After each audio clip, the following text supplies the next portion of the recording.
Making sense so far? Yes. A little bit. If it's not, for those people who is their first time, please do feel free at other times to come to the center and then to talk with the students so they can help you to bridge about these signs of who you are. And Mother Ocean wants to say, this has nothing to do with your beliefs. You may sit here and go, I'm not sure I believe about this. In fact, that is our limitation. Our belief system is in the 10%. How can the 10% belief system understand about the 90%? Does that make sense? It would be the same as a big, huge corporation. How can the delivery boy understand everything about the CEO understands? The power of who you are, your consciousness that drives you is actually in the 90%. But because our human life trains us to only rely on matter, that's the box where the light goes in, and that's why it's so tough. For example, health. People are concerned about health. Will I be okay? I hope I won't have cancer. I hope I this. But you don't realize your health is actually maintained and sustained or affected by your mind. And your mind is supposed to serve your consciousness. You are not even your mind.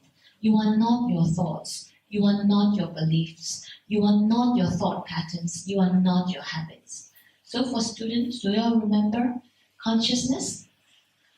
It's a ball of light. It's a ball of light. It makes contact with mind. Then it uses the brain. And that's what it is. And we are supposed to then integrate it into the heart. And then we can radiate that light out. But consciousness is not active. So all of you have this incredible ball of light and it cannot descend down. So it is in a box. It's in your matter. That's why we say, what is the matter with you? Yes, right? We say to the person, what's the matter with you? We don't say, what is the spirit with you? We don't say, what is the love with you?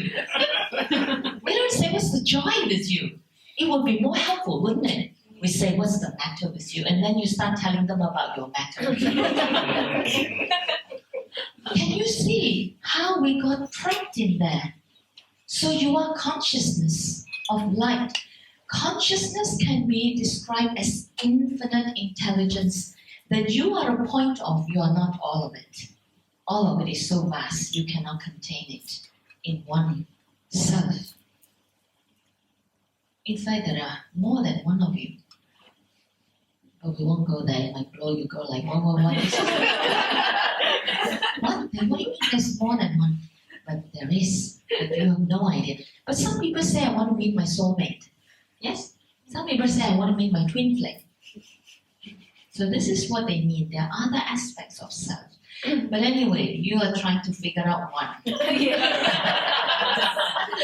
It's already a tough job to figure out one. So the place from which we enter has to be the heart, and the heart is the only place that consciousness of light can find a home. And your heart is an altar. The word altar is a sacred place, right? In the Chinese altar, they would have the sun scene, the Zhou scene, and all the scene, and sometimes they have Buddha and Kuan Yin. If it's the altar of the Christian, they would have a crucifix,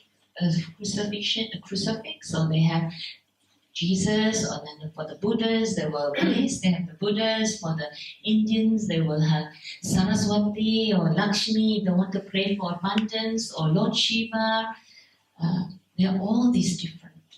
And if it's a Muslim, then for them it's Allah, and they don't use any props at all. They pray 5 times a day. So there are all these different interpretations, but ultimately the altar, true altar, is your heart. But if your heart is closed, it's like a church, but the doors are locked. Nobody can go in. Is this making sense?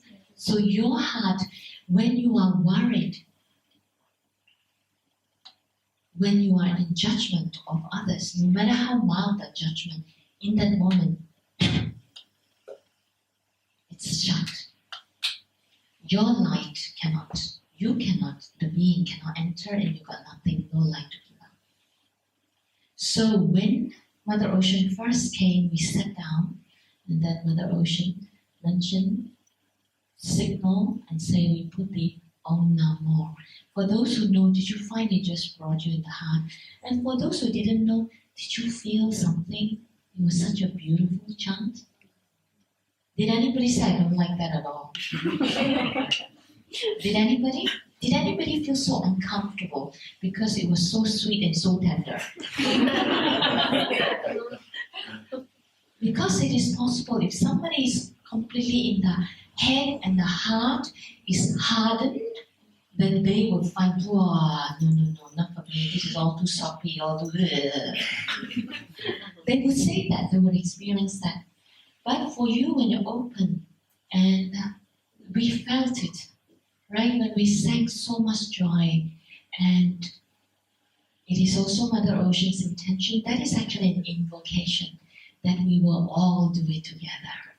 So we have actually prepared a sheet. Say that again. That's a delicious sound.